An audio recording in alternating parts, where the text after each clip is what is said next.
My boyfriend needed space. At my wedding, he begged to take me back. The irony wasn't lost on me as I stood there in my custom Vera Wang, staring into the desperate eyes of the man who had shattered my world 18 months earlier. The same man who couldn't commit suddenly found clarity while watching me commit to someone else. Funny how that works. I felt my heart hammering against my ribs, each beat a distinct percussion in my ears. The reception hall's ambient noise faded to a distant hum. Time seemed to stretch and distort as my past and present collided in this unimaginable moment. My new husband's hand rested on the small of my back, warm and steady, unaware that the universe had just tilted on its axis. 300 guests, thousands of dollars in flowers, a 5-tier cake, and somehow the only thing in focus was Connor's face, familiar yet foreign, contorted with what appeared to be genuine anguish. The audacity. The absolute fucking audacity. I should back up, rewind to the beginning, to understand how we arrived at this catastrophic intersection of my happiness and his regret. Connor and I had been together for 4 years. College sweethearts who transitioned seamlessly into adult life in Chicago. We had the downtown apartment with the view of Lake Michigan, the shared friend group, the weekend brunches, the holiday traditions. We had talked about marriage, hypothetically, theoretically, someday. At least I thought we had. Then came that rain-soaked Tuesday in November. I can still hear the raindrops pelting our windows, creating rivulets that distorted the city lights outside. I had made his favorite meal, herb-crusted salmon with roasted potatoes. Bought a nice bottle of wine. I was going to broach the subject of our future again. Not an ultimatum, just a conversation. I never got the chance. "I think I need some space," he said, his fork pushing salmon around his plate, eyes fixed on anything but me. "To figure things out. On my own." The words hit me like a physical blow, the air vacating my lungs in a silent whoosh. My skin went cold, then hot, a rush of blood to my face that made my cheeks burn. "Space?" I remember repeating, the word foreign on my tongue. "What does that even mean, Connor?" And then came the cliches. The "it's not you, it's me" speech. The "I love you, but I'm not sure if I'm in love with you anymore" confession. The "I need to find myself" declaration. All while I sat there, food growing cold, wine untouched, my future evaporating before my eyes. He moved out that weekend. 4 years, reduced to cardboard boxes and awkward silences. I helped him pack because that's who I was, accommodating, understanding, pathologically considerate. I even found his favorite sweater that had slipped behind the dresser and folded it neatly on top of his clothes. I was so determined to be mature about it all. The apartment felt cavernous without him. I'd wake up reaching for his warmth, only to find cool sheets and emptiness. I'd catch myself buying his favorite cereal at the grocery store, then putting it back with shaking hands. I'd come home with stories from work, only to remember there was no one to tell them to. 3 weeks after he left, I saw them together. Not directly. Social media is both blessing and curse that way. A mutual friend's Instagram story. Connor at a bar downtown, his arm around a petite blonde. Her head thrown back in laughter, his face lit up in a way I hadn't seen in months. The timestamp showed it was just 5 days after he'd moved out. He needed space. Just not from everyone, apparently. I'd love to say I handled it with dignity, that I respected his decision and moved on gracefully.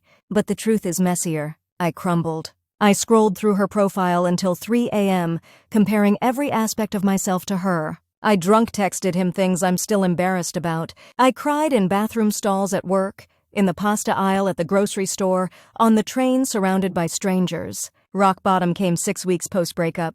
I'd called in sick to work for the 3rd time that month. Unwashed hair, same pajamas for days, takeout containers creating an archaeological record of my decline. My sister Megan used her spare key to check on me after I'd ignored her calls. The look on her face when she saw me, part horror, part pity, was the wake-up call I needed. "This isn't you," she said, opening curtains I'd kept firmly shut, letting harsh winter sunlight flood my cave of misery. "This isn't who we are. That simple pronoun was a lifeline, a reminder that I wasn't just the girl Connor left behind. I was a daughter, a sister, a friend. I was someone before him, and I would be someone after him. That day marked the beginning of my resurrection. Megan helped me clean the apartment.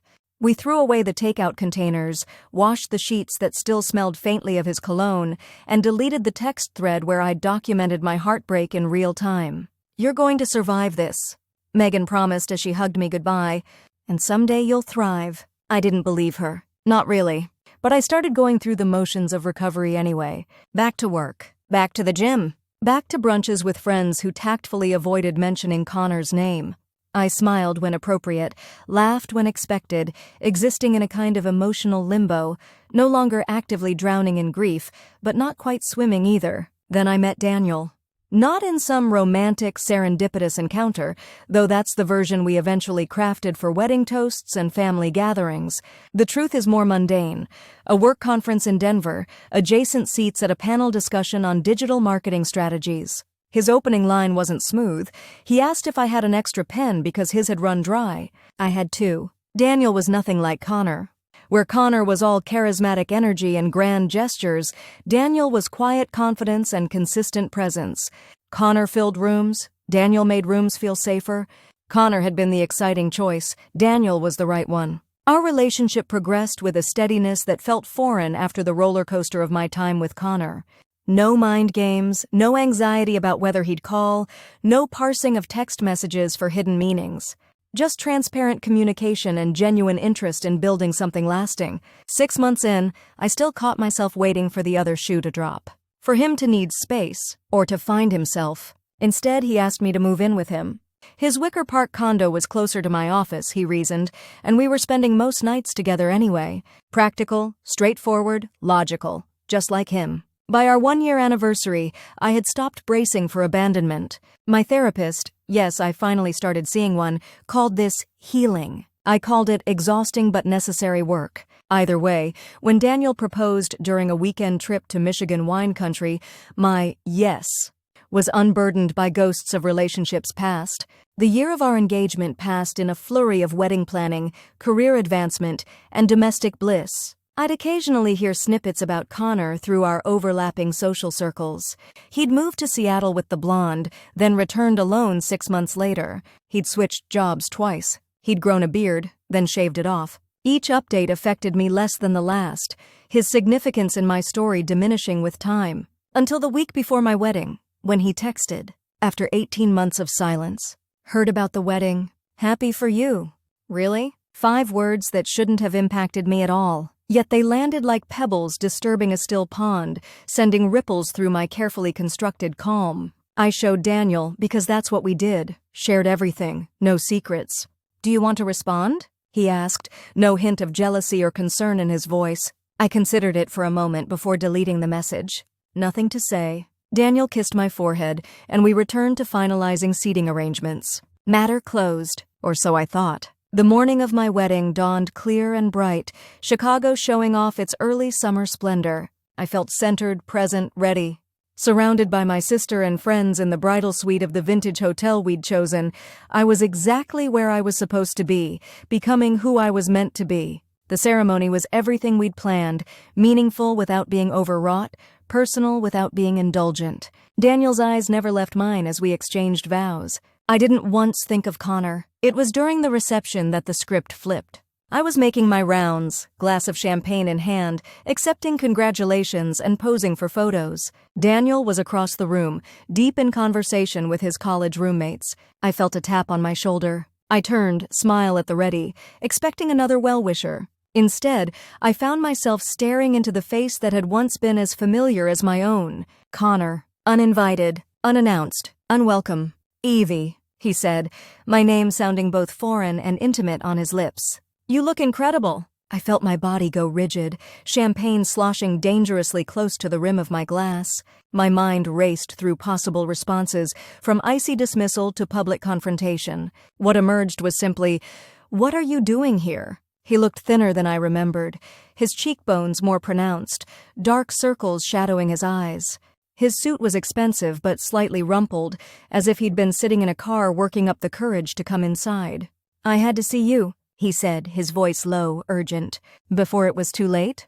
"I made a mistake, Evie. The biggest mistake of my life." Time seemed to slow, the reception's noise fading as if someone had turned down the volume on reality. I was acutely aware of my heartbeat, of the weight of my wedding dress, of the new ring on my left hand. "I never stopped loving you," he continued, each word landing like a stone.